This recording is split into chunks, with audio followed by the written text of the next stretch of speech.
Mama, I honor the grace. Papa, I honor the grace. Thank you so much. My name is Beverly, for those who are new. I'm a daughter of the house. And actually, when you say reaching out to the oppressed, those that have lost hope in life, restoration of man's dignity that has been shattered and battered, you can see I'm glowing, right? Amen. Yeah, it takes the hand of God for somebody like me to be glowing at this time and just to appreciate what God can do. Because the time I met Mama, I think I had lost, like I was seeing myself maybe 1 year. I had like 1 year to live, maybe. Because I was seeing myself like my health condition was up to the last bit.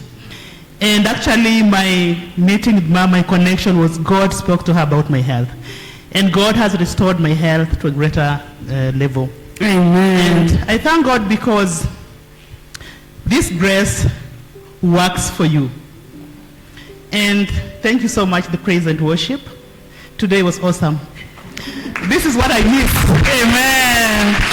I'm happy to be back home. I've been away for some time. And I thank God because just being away and God keeping you safe up to the time you come back, it takes the hand of God. It's never easy for you to leave here and go somewhere and come back. There's a pastor who says when you're traveling by flight, the air hostess keeps you under fear. They tell you, oh, make sure you have your seatbelt. There is an oxygen mask. Please, they try to demonstrate and insist that even if you travel with it today, be careful. They're preparing you that not anything is going to happen. And then they go to the people who are sitting at the door, the emergencies. They ask them whether they're comfortable. If not, we want to change you. Like, we're not going to arrive. It's not a guarantee. So this is what happens. But I thank God because he takes me from one level to another level. When I was landing this time, I don't know what happened because I was sitting at the aisle and I saw the way the wings were so long. The flight was a big one. And I said, God, who am I that my journey has been flight in, flight out? And then I said there are people who have PhDs, people who are, like, they were known to be very brilliant, and people knew these people would go places. But who am I that the Lord looked at me and said, your life will be different, will be a chapter. So I thank God because the grace has worked for me. Each and every time I go out, I just call on this grace. Because the grace has worked, I've seen it work.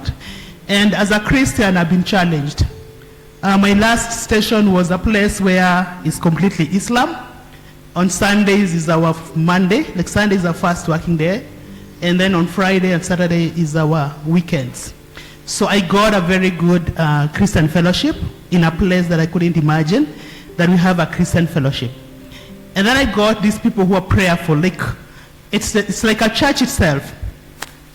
And then one thing that has challenged me as a Christian is that as a Christian, as a leader, I had my meetings back and forth. And even the day that I decided to have prayers, I would still have a meeting after meeting. And then my staff that I work with who are pure Muslims could tell me, excuse me, I have not prayed. I need to have 10 to 15 minutes to go and pray. And I'm like, today was my fasting day, but I'm focused on meetings back and forth. So as a Christian, we're being challenged. The Muslims on the other side observe their prayer hours, and they cannot allow anything to interfere with their prayers.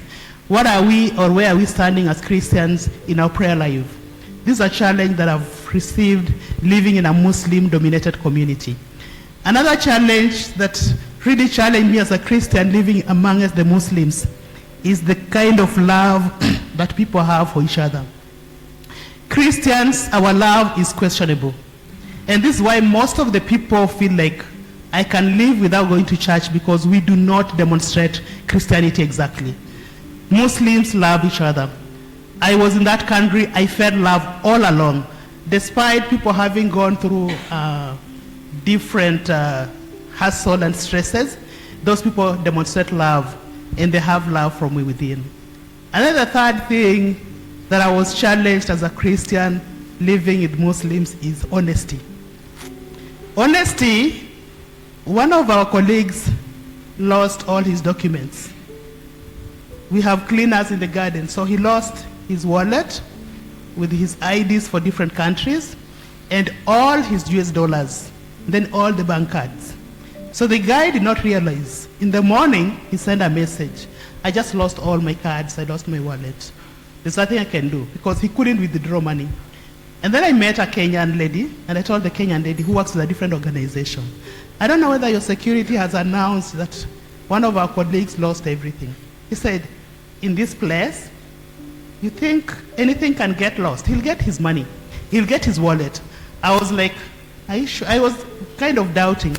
And this lady made a fun and said, in that garden, if no Kenyan passed there, the wallet will be restored. This was a Kenyan. And then something happened. We escalated to the security officers. It was announced in different platforms. But what happened is that the person who picked or who collected the wallet in the morning was a groundsman. These are people who are paid very little money, I think in their currency.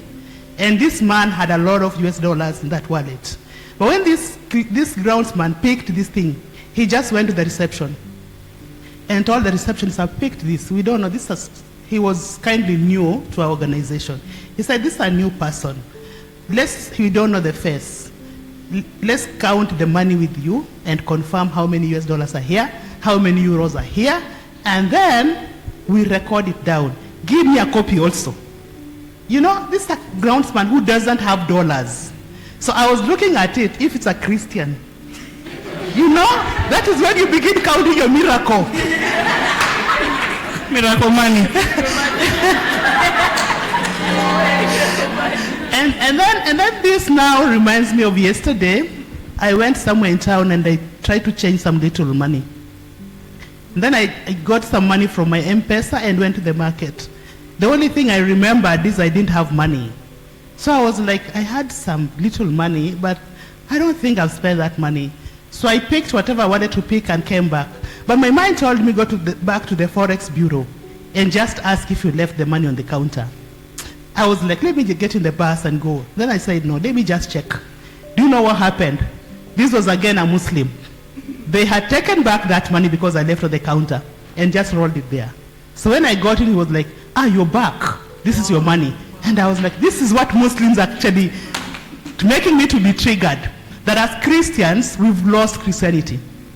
We've lost the sweetness of Christianity. So we're being challenged that as a Christian, why can't we strive to live like Christ-like? This honesty thing, if you find a phone there, please don't take it. Don't take the iPhone, which doesn't belong to you. Yeah, that's what I've learned out there. And I thank God because he has taken me to different places.